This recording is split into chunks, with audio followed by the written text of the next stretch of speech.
A Miami powerlifter and fitness influencer is out of jail. She's accused of hacking her ex-boyfriend's iCloud and leaking naked photos of another woman. This juicy gossip is brought to you by BaseStrengthAI. You can find out more information at BaseStrength.com. Powerlifting's favorite sweetheart and Courtney Cox lookalike, Stefi Cohen, apparently got into some shenanigans that got her arrested. And as far as I can tell, this just looks like another Tuesday afternoon in Florida. Sexual, cyber harassment, criminal mischief, resisting an officer without violence. According to Miami-Dade police, Margarici hacked into her ex-boyfriend's iCloud by guessing his password by trying different combinations and found nude photos of another woman who we are not naming or showing, then shared the photos in group chats. Sources close to Stefi say the other woman used to be her best friend. According to court records, that friend accused Margarici of stalking last August. 4 months later, that friend and Margarici's ex went to police about the alleged leaked photos.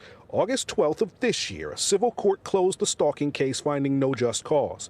4 days later, Miami-Dade police say her ex and that former friend went back to police with more information about the alleged new photo leak. Investigators saw enough to arrest Margarici. According to the report, Cohen wrote in a group chat she sent the photo with the intent to cause emotional distress to the victim. Police arresting the boxer on Tuesday when Cohen is said to have not complied and walked away from officers. While attempting to arrest her, she physically restrained, say police.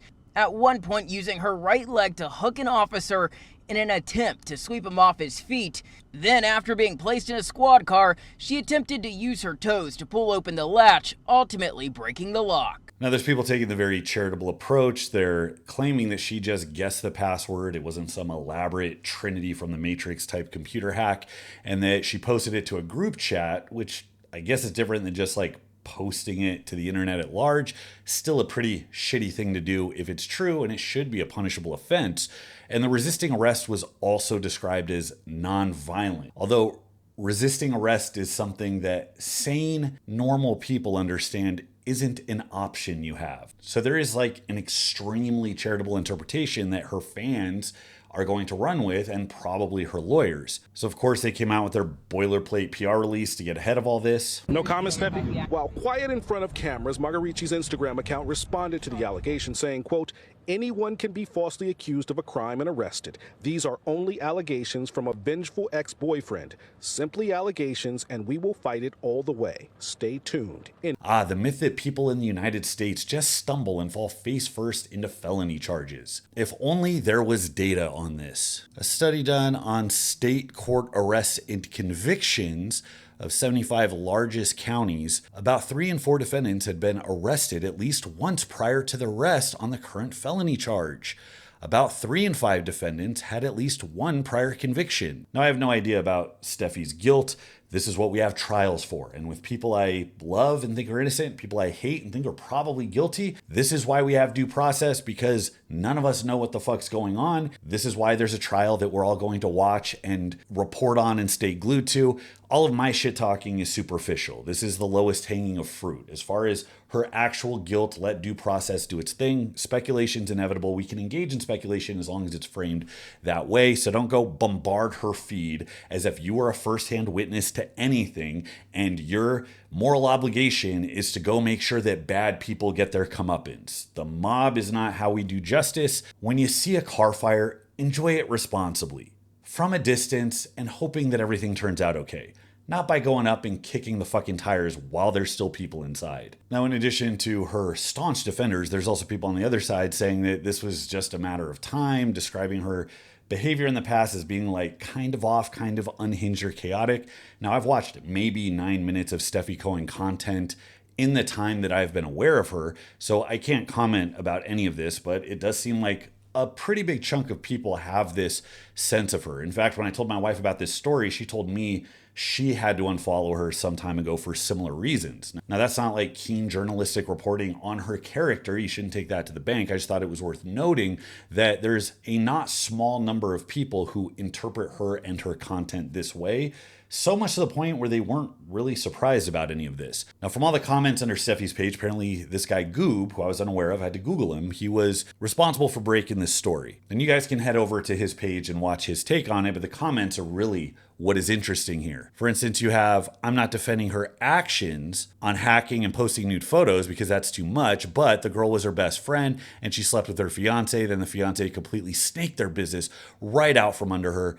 I personally wouldn't give that much energy to someone after they treated me like that, but I'm kind of surprised it took her this long. So this is what I'm talking about. People pretending as if they have an inside scoop to where they can adjust the dial of morality and judgment to the exact precise point based on their interpretation. The girl was her best friend and slept with her fiance. Did it happen that way? Why do relationships fall apart? Why does somebody cheat? Sometimes it's black and white and egregious and borderline abusive.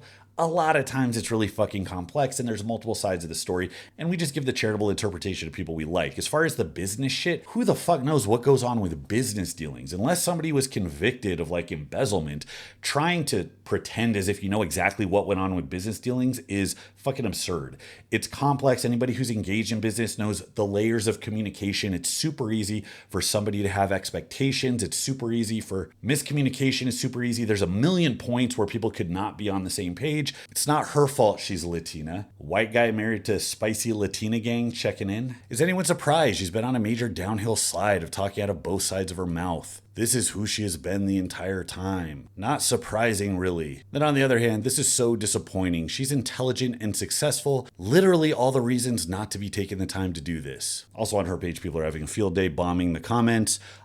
Primarily, it's this images of leg sweeps from video games and various martial arts movies, which I think is hilarious and probably will not get old for a very long time. What's the best exercise for hacking into a computer? Any new techniques to leg sweeping cops? You can also check out subpar powerlifting memes because they are having a fucking field day with this shit. Oh look, another example of why you don't idolize people. Based. Steffi's internal dialogue when getting arrested.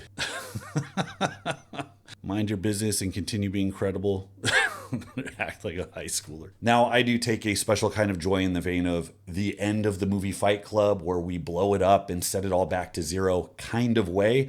Strength sports, it happens in strongman, especially happens in powerlifting, has this sheen of like phony positivity that is nauseating. It's not only fake, but it's like destructive. For a big reason is that it allows dysfunctional characters to get away with it because they're protected by their followers who have their heads in the sand, who will shut their brain off to any criticism against their guy. And mind you, these are people that you don't know. You follow them from afar. You follow their curated, modified, photoshopped, filtered version of them in their lives, and then run to their defense as if you know something about their character as a person. Now, the OGs, who are deep in the sport, who've been around for a long time, been at the highest levels, have been around long enough to like butt heads with people. You've seen enough shit where you know the scoop. The scoop is that strength sports are filled with people, and people are generally a Monty Hall type of what's behind door number 3 game of moods, character traits, personalities, motivation, and morality. People are people. Powerlifters not any fucking different. So the PR that everybody buys into around these sports is that there is something exceptional about it. It is a wonderful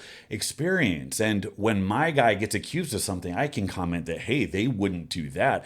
I know this person. So the people who view content, who pay entry fees, who keep fucking SBD in business, these noble enjoyers of recreational competitive lifting, who are the overwhelming majority of the sport, their sentiment around these characters is what dictates the culture of the sport. And it's best for everybody if we all have an adult outlook on influencers, on those who have the most influence, and if we apply a bit of skepticism that leads us away from idolatry. So anything that cracks the facade that your favorite IG lifter or promoter or organization is as smart, as sane, has good intentions, is every bit as sympathetic as you want them to be, that's a fucking bonus to me. Of course, it's also a really fun and interesting bit of chisme in a sport that's really goddamn boring. So that's all I got for today, guys. Thanks so much for watching. Until next time, this is Bromley. I'll see you.